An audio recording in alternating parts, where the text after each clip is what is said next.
Hello everyone, my name is Pooja Kandpal. Welcome to you in my YouTube channel Infinity. So today we are going to discuss on chapter 2, that is your polynomial. I'm sure you have studied already about this chapter in your previous class, that is your 9th class. Okay, so what is a polynomial? First we will discuss about this. Okay,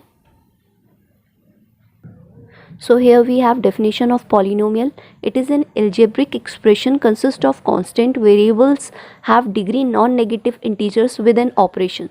तो constant जो आपका fix है, जिसकी value fix है, variables जिसकी value very होती रहती है, चेंज होती रहती है, और इन वेरिएबल्स की जो डिग्री है, ठीक है, पावर है, वो आपकी नॉन नेगेटिव इंटीजर्स होनी चाहिए. नॉन नेगेटिव मतलब पॉजिटिव होने चाहिए और इंटीजर्स होने चाहिए. इंटीजर्स मतलब वो फ्रैक्शंस में नहीं होनी चाहिए. ठीक है, विद एन ऑपरेशन. ऑपरेशंस आपके पॉजिटिव, नेगेटिव, मल्टीप्लाई, डिविजन कुछ भी हो सकते हैं. फॉर एग्जांपल अगर आपके पास 3x + 5 है तो ये एक आपका पॉलिनोमियल है. क्यों? क्योंकि यहाँ पर आपका कांस्टेंट भी है, वेरिएबल्स भी हैं. वेरिएबल्स की पावर आपकी नॉन नेगेटिव इंटीजर्स भी है. यहाँ पे 1 है क्योंकि यहाँ पर आपकी कोई पावर नहीं दिख रही है आपको, तो ये आपकी 1 है. ऑपरेशन पॉजिटिव लग रहा है. Okay, second example we have 8x² - 5x + 3. आप यहाँ पे देख सकते हैं, यहाँ पे x की पावर 2 है. ठीक है, तो ये आपका एक पॉलिनोमियल है क्योंकि यहाँ पर वेरिएबल्स की पावर आपकी होल नंबर है, नॉन नेगेटिव है. ओके, तो ये आपका एक पॉलिनोमियल है, बिल्कुल है. Third example 2y³ + 4/9y² - 5y + √3. अब आप यहाँ पे देख रहे हैं पावर होल नंबर है वेरिएबल्स की. ठीक है, कोई फ़र्क नहीं पड़ता अगर आपका कांस्टेंट फ्रैक्शन फॉर्म में हो या रूट में हो. ठीक है, लेकिन आपका वेरिएबल्स जो है वो आपका फ्रैक्शन में नहीं होना चाहिए. ठीक है, और आपका नेगेटिव भी नहीं होना चाहिए. Okay, so these are the examples. Okay, next we have other definition of polynomial. An expression of the form px a0 + a1x + a2x² + till an(xn) where an not equals to 0. ये आपका 0 के equal नहीं होना चाहिए. और जो आपके a0, a1, a2 till an है वो आपके रियल नंबर्स होने चाहिए, जैसे कि 3 है, 5 है. ठीक है, और पावर ऑफ x, जो x की पावर है या कोई भी वेरिएबल्स की जो पावर है वो आपकी नॉन नेगेटिव इंटीजर्स होनी चाहिए, जैसे 3 है, 2 है, 1 है. ओके, सो मीनिंग दोनों का सेम है. ओके, सो आप कुछ भी यूज़ कर सकते हैं.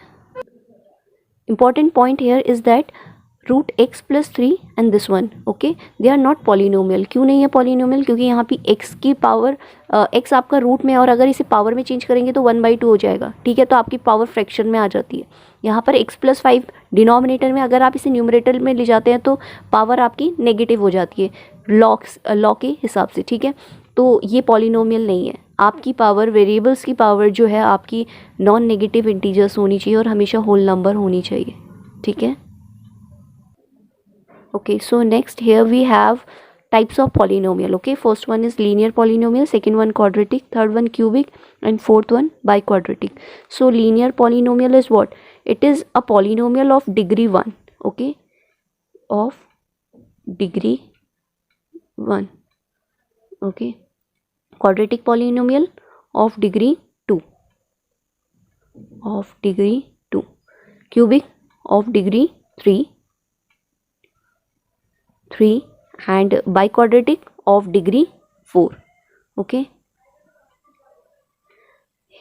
so example for the linear polynomial is 3x - 5. Here you can see the degree of x means variable is 1. Okay, another example is x - 5/8. Here again the degree of x is 1. Now the second one, quadratic polynomial of degree 2. So here examples are 3x² + 5x - 8. Okay, here degree of x is 2. Okay, now the second example we can say y² - 3y + √3. Again यहाँ पर y की degree 2 है. हम power use नहीं कर रहे हैं, degree use कर रहे हैं. क्यों? क्योंकि डिग्री मतलब है हाईएस्ट पावर, यानी हाईएस्ट पावर 2 है. आपका सोच रहे होंगे कि यहाँ पर 1 भी तो है, नहीं, हाईएस्ट पावर 2 होनी चाहिए. ठीक है ना. क्यूबिकली ऑफ डिग्री 3, तो इसके लिए एग्जाम्पल है सी 2x³ - 3x² + 8x + 1. ये आपका एग्जाम्पल है. दूसरा एग्जाम्पल हम ले सकते हैं √2y³ - 2y² + y - 8. Highest power 3 होनी चाहिए जिसे हम डिग्री कहेंगे, ठीक है ना, बाकी इससे छोटे भी हो सकते हैं। बाई क्वाड्रेटिक के लिए एग्जाम्पल जिसकी डिग्री 4 होती है, यानी 2x4 plus 3x cube minus 5x square plus 9x plus 1, ये पूरा एक एग्जाम्पल है यहाँ तक, ठीक है। Next topic we have geometrical meaning of the zeros of the polynomial. तो यहाँ पर जो जीरोज है पॉलिनोमियल का वो आपका नंबर ज़ीरो नहीं है, ठीक है, वो ये ज़ीरो नहीं है, बल्कि ये ज़ीरो एक वैल्यू है, a value eight which an equation become zero, ठीक है, एक ऐसा ही वैल्यू है जहाँ पे आपकी जो इक्वेशन होती है, कोई पॉलिनोमियल है, वो आपका ज़ीरो हो जाएगा। फॉर एग्जांपल अगर मैं यहाँ पर X square P X, we have an equation polynomial X square minus 3x minus 4 है, ठीक है। तो यहाँ पर कौन सी वैल्यू होगी जिसके लिए आपकी इक्वेशन कंप्लीट ज़ीरो हो जाएगी। तो अगर मैं कहूँ यहाँ पे अगर मैं x के लिए आप -1 लूँ तो x square is -1 square 3, x की जगह पे -1 -4, नाउ -1 स्क्वायर इज़ 1, क्योंकि नेगेटिव में अगर इवन पार होती है तो पॉजिटिव हो जाता है नंबर, ठीक है। Now minus minus plus, so +3 -4, 3 + 1 4 -4 equals to 0. Okay, now your equation becomes 0, so we can say that -1 is 0 of the polynomial. Okay, so here -1 is 0 of px. Okay, okay तो ये आपका zeros है, लेकिन हमें बताना है कि ज्योमेट्रिकल मीनिंग क्या होता है ज़ीरोज़ ऑफ पॉलिनोमियल का। Okay, suppose we have an equation P X equals to X plus 5, this is your linear equation. क्यों? क्योंकि एक्स की पावर 1 है। पी एक्स आपका क्या होता है? वाई होता है। ओके, तो वाई आपको दे रखा है एक्स प्लस 5। आपने 9th क्लास में से सॉल्व करना सीखा होगा। सी किस तरीके से हम सॉल्व करते हैं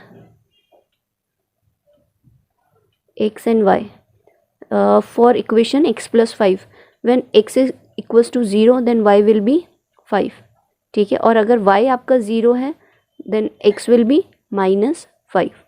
ओके, तो अगर हम इसे रिप्रेजेंट करें ग्राफ पे, see this will be 1 2 3 4 5, this is your X axis. Okay, ये एक्स एक्सिस है and this is your Y axis 3 4 5। Okay, this is your Y axis और we can say P X. यहाँ पर negative mark होंगे -3 then -4 -5, ठीक है। Next here -1 -2 -3 -4। Okay, तो x आपका 0 है, सी x 0 एंड y 5, तो ये यहाँ पर पॉइंट होगा। Okay, this is your 0, 5। Okay, now next one -5 और 0, तो -5 यहाँ पर है, x -5 0 के लिए, तो ये आपकी लाइन बनेगी स्ट्रेट लाइन, ठीक है। तो ये पॉइंट्स आपके रहे -5 और 0।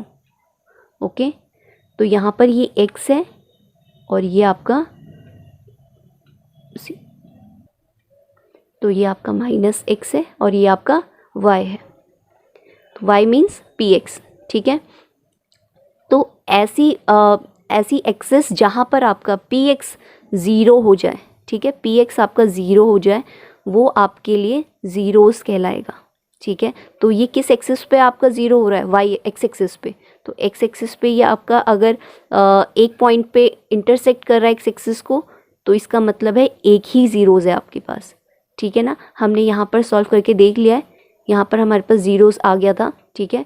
अगर ये -1 पे अगर ये इक्वेशन 0 होती है, पी एक्स आपका 0 हो जाता है, यानी वाई 0 हो जाता है, क्योंकि P X equals to Y, तो अगर आपका y 0 हो जाता है तो वो आपके लिए ज़ीरोज़ कहलाएगा, वो वैल्यू। तो y आपका ज़ीरोज़ किस एक्सिस पे हो रहा है? एक्स एक्सिस पे, तो ये आपका ज़ीरोज़ कहलाएगा इस इक्वेशन के लिए। ओके, सो ये ज्योमेट्रिकल मीनिंग है ज़ीरोज़ ऑफ द पॉलिनोमियल। इसका मतलब है कि ये इक्वेशन एक पॉइंट पे आपका, यहाँ पर एक पॉइंट पे, क्योंकि एक्स एक्सिस पे एक पॉइंट पे काट रही है, तो इसका एक 0 है। Okay, so zeros of polynomial है क्या basically? See zeros of polynomial P X, geometrical meaning क्या है इसका? ज्योमेट्रिकल मीनिंग जहाँ पे X coordinate of point, x coordinate of point at which graph of px cut x axis, जहाँ पे px का ग्राफ x एक्सिस को cut करेगा वहाँ पे आपको ज़ीरोस ऑफ पॉलिनोमियल मिल जाएंगे. Okay, for example we have like this. हमारे पास ये ग्राफ है, तो आप देख रहे हैं एक बार यहाँ पे काट रहा है x एक्सिस को, एक बार यहाँ पे काट रहा है, तो इसका मतलब दो ज़ीरोज़ हैं. ठीक है, अगर इस तरीके से होगा ग्राफ, सी आप यहाँ पे देख रहे हैं पॉइंट ऑफ कांटेक्ट है यहाँ पर, तो इसका मतलब एक जगह पे इंटरसेक्ट कर रहा है, तो यहाँ पे 1 0 होगा. Okay, so this was about how we can find the number of zeros of the polynomial with the help of graph. Okay, so I hope this is clear to you. Thank you for watching.